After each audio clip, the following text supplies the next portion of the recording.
سلامونه او نیکی هیلې درنو اوریدونکو ستړي مشئ د یو بل ناول په خپرولو سره مو زه هرکلی کوم. درنو دوستانو، دا ناول هم د ارواښاد نصیر احمدي دی چې نوم یې دی زرو. هیله ده چې دغه ناول هم تر پای را سره واورئ او خوښ یې کړئ.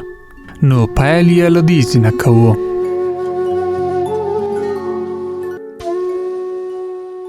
لوم رضوان سړی پر خپلو لندو ورځو خپل خړش کېدلی لستوڼی تیر کړ. هسکې ونې ته یې وکتل، پښه یې وښویده، کوږ شو، په غېږ کې یې نیولي وچ لرګي ترې ولوېدل. باد تیز و، د ګلۍ وړې دانې یې پر لمر سوځېدلي مخ، توره نرۍ غاړه او چاود لاسونو تیرې لګېدې. سړي د ونې پاڼډې تنې ته خپل خوار ولی ولګاوه، ټوخي واخیسته، خولې ته یې لاس ونیوه. په لاړو کې د وینو سره څاڅکي ښکارېدل. ګلۍ غټه شوه، د ونې پاڼې ګډې ورسره راتلې. غولی ماتو شنو پاڼو او سپینو دانو ونیوه. د سړي ژامې وګړبېدې. خپل خوار زنګون یې د ټټر له راوتلیو پښتیو سره ولګاوه. مخامخ یې وکتل. تیز باد د ونو ګڼې ببرې څانګې پړسولې. کله کله به تورې وریځې وغړمبېدې. د سړي په سترګو کې به د برېښنا سپینې لیکې تېرې شوې. له پورته د لویو تیږو ترمنځ نرۍ اوبه راماتې شوې. اوبو لوېدلې پاڼې او وچ خلي ټولول. سړي په بیړه اورمیک وکړ. د ده له غېږې لوېدلې لرګي بچ ول. اوبو په څنګ ترې تېرېدې. سړي غولي ته کتل. خلي یې ور واخیستل. د میږانو له غاره راوتلې ګردې ګردې وړې خاورې یې هسکې ودرولې. وخت ووته. ګلۍ ودرېده. وریځې د غره پر شنو ونو راټیټې شوې. سړي حرکت وکړ. د لویو ډبرو څنډو تلا د ګلۍ دانې پرتې وې.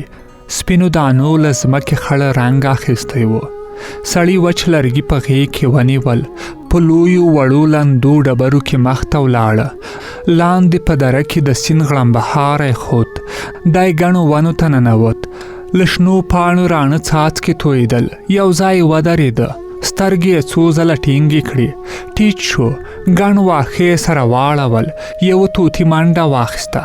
مات شین وزر یې له ځانه بیل نیولی و. سړی ورغی. طوطي یې تر روغ وزر ونیوه. طوطي چغارې کړې. سړي شاوخوا وکتل. تر یوې هسکې ونې لاندې په لندو وښو کې ماته ځاله پرته وه. سړی له ګڼو ونو ووت. د غره په لمن کې خلاص ځای و. د چارمغزو تر هسکې ببرې ونې لاندې له تیږو او لرګیو د جوړې جونګړې دروازه باد ښوروله. سړي سترګې وموښلې. د یږې لوی پوستکی له خپل ټټره وښویاوه. شاوخوا یې وکتل. په بیړه له جونګړې ووت. طوطي یې له لندو وښو ور واخیست. ودرېده. یو دم یې وویل، ها نو. طوطي یې له لاسه ولوېده. منډه یې واخیسته. د یو قبر تر څنګ ودرېده. درب شو. زنګنونه یې په خټو کې ننوتل. په بیړه یې د قبر پر سر ګلۍ وهلي ګلان نیغ ودرول. د لرګي ړنګه شناخته یې سمه کړه. سړه ساه یې واخیسته. زما ښکلې زرو، ما وبخه.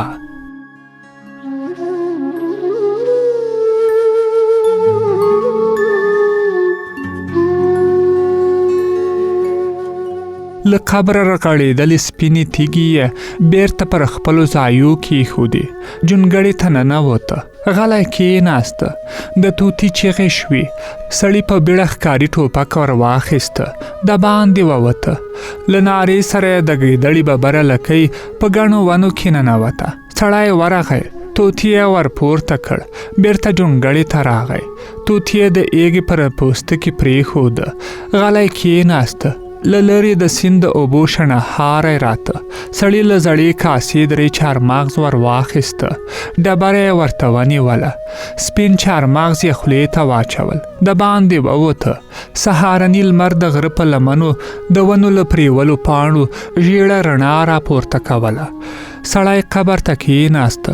د ګلانو څو مات بوټي یې ترې لرې کړل.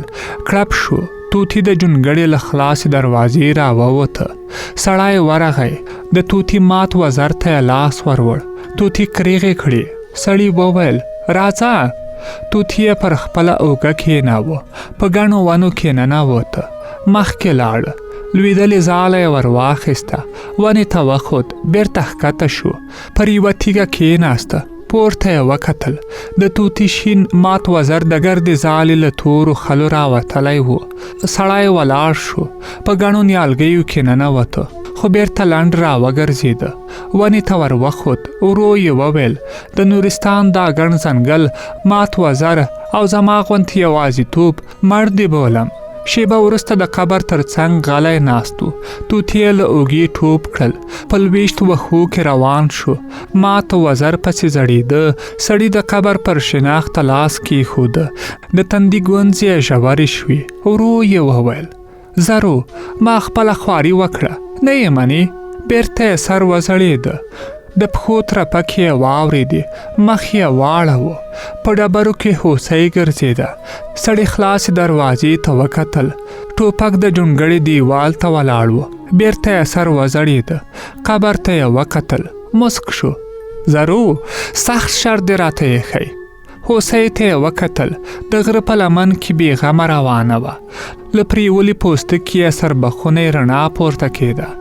یو دم یې اورمیږ کوږ کړ، توتي نه و. سړي منډه واخیسته، د ونې په یو وهل شوي مونډ پورې راشنې څانګې یې سره واړولې، پرېوت. سترګو ته یې د شنو وښو تیرې څوکې ودرېدې، د دوو لویو تیږو ترمنځ د توتي شنه لکۍ ښکارېدله. لاس یې ور وغځاوه، توتي کریژې کړې. د سړي لاس ته یې د خپلو پښو تیره نوکان ونیول. سړي ډک لاس راوایسته، توتي روغ وزر ورپاوه. سړي وویل زرو، په څه لعنت شي دې مینه راغلې وه. جونګړې ته لاړه، توتي یې کونج ته پرېښوده، غلی کېناسته، لاس ته یې وکتل. پر خړ پوستکي د توتي د تیرو نوکانو سرې لیکې جوړې کړې وې. ولاړ شو، د جونګړې یوازینۍ دریڅې ته ودرېده. لمر ته د وریځو سپینه لویه ټوټه ور روانه وه. په نور اسمان پسې یې وکتل، د غره تر څوکې پورې شین و. کړپ شو، په بیړه یې مخ واړاوه، سترګې یې رډې راوختې. چیغه یې کړه پام! په وچو وینو سور سپین ټیکری له غولې راپورته کړ، ګوتې پرې وتپولې، څنډه یې لنده وه. سړي ړنګې خټینې کاسې ته لاس کړ، کاسه د توتي تر سر تېره شوه، پر دیوال ولګېده. توتي کریژې کړې، د کاسې ماتې ټوټې راولوېدې. سړی دیوال ته کېناست، ټوخي واخیسته، یو دم یې ټیکری پر ټټر پورې ټینګ ونیوه. له سترګو یې راڼه څاڅکې رامات شول، پر سپېرو ډانګرو اننګو ورغړېدل، د ږیرې په ګڼو تورو ویښتو کې ورک شول. ورو یې وویل زرو، وبخه، ستا ټیکری مې سم نه و راځړولی. د باندې ووته، ټیکری پر وښو هوار کړ، د ټیکري تر څنګ اوږد وغځېده. پورته یې وکتل، په هسکه تیاره پسې دوې سپینې لیکې روانې وې. د سړي سترګې سره ورغلې، یو وخت یې باڼه خلاص کړل. توتي یې پر ټټر ناست و. سړی وښورېده، توتي وښو ته ټوپ کړل. سړي وویل په ځینو خبرو باید پوه شي. ټیکری یې ور واخیست، جونګړې ته ننوته. توتي یې په دریڅه کې کېناوه، ویې ویل ها کونج ته ایښی ګیلاس، دیګ، بدنۍ، اره، تور چای جوش، بلا نه وهي، له سپینو جوړ دی، د یږې پوستکی او بالښت هم نه خرابیږي، فرش هم نشته چې چټل شي، خاورې دي، مازې جارو غواړي. خو غلی شو، په وچو وینو لړلی ټیکری د ښځینه زړو جامو تر څنګ راوځړاوه. توتي ته یې وکتل، ویې ویل خو له دې دوو جوړو جامو او ټیکري لرې ګرځه، نه به مښوکه وروړي او نه هم تیره نوکان. غلی شو، ویې ویل هو رښتیا، ټوپک هم هیر نه کړي. سړي ټوپک ته لاس ور وغځاوه، له کاشه یو کارتوس راوایسته، لمن یې پرې تېره کړه. توتي ته یې وکتل، ویې ویل 10 کارتوسه ول، خو 4 ترې ویشتل شوي دي. یوه ګولۍ د یوې هوسۍ سر ته سیخه شوې، د خولې خلاصېدو ته نه شوه پاتې. پوهېږي دې ته جنګي کارتوس وایي، د مردکې غوندې یوه غټه چره لري. دوی نور یې یږې وخوړې، پوستکی یې وینې لوی و، په یوه ګولۍ یې چاره نه کېده. 4مه د یو انسان تر زړه وخته. سړي بیرته کارتوس په کاش کې واچول. توتي ته یې وکتل، ویې ویل د وزر زخم دې لا تازه دی، راځه یوه چاره به یې وکړو. ټوپک یې غاړې ته واچاوه. توتي یې ور واخیسته، د باندې ووته، ویې ویل یو بله د زرو له قبر به هم لرې ګرځي، د قبر پر سر ګلان په اواره کې نه موندل کیږي.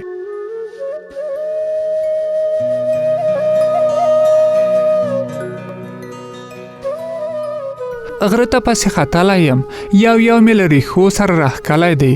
دا 2 کاله لومړی څړمنی یعنی پسرلی همداسې کوم، خو دا ګلان ډیر نازک دي، د یخنۍ تاب نه لري. د غره پر سر د لومړی واورې سوړ باد یې وچ کړي. سړي ګام واخیسته، توتې یې له اوږې وښویده، خو د پښو تیرنو کاندې د سړي د واسکټ اشکېدلي جیب ته سیخ شول. روغ وزر یې ورپاوه، بیرته اوږې ته پورته وخوت. سړی لاندې درې ته ښکته شو.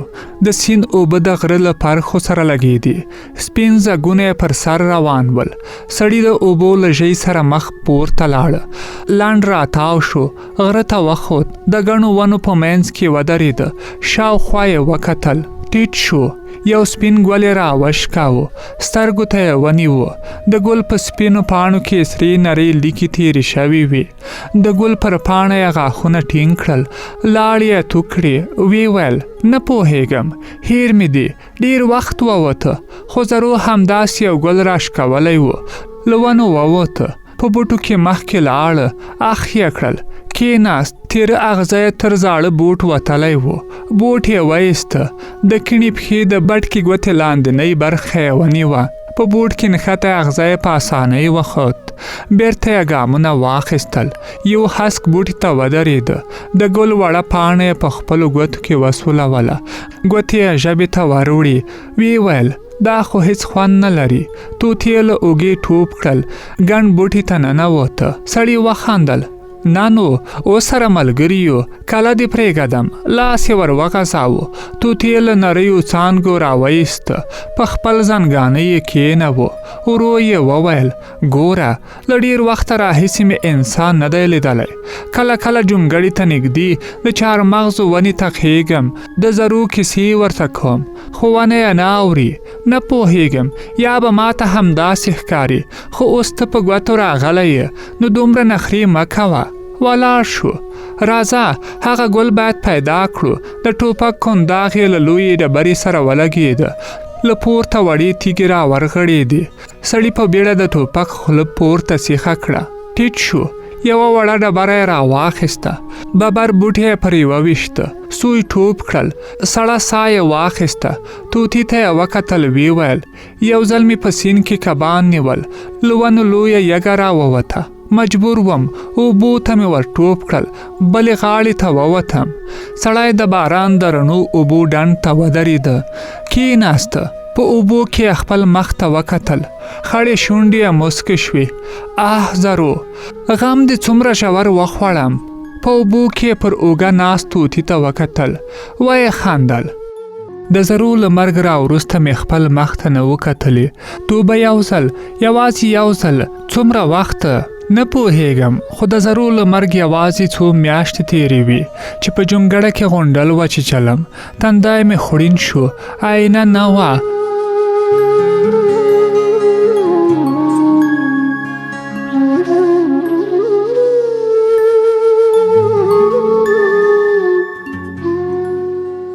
درنو اوریدونکو، د ناول لومړنۍ برخه مو همدلته پای ته رسیږي. هیله ده چې نورې برخې هم را سره واورئ او خوښ یې کړئ. که کومه هیله او پیشنهاد لرئ نو کولی شئ چې په کمنټ کې پرېږدئ. تر بیا ښه وختونه.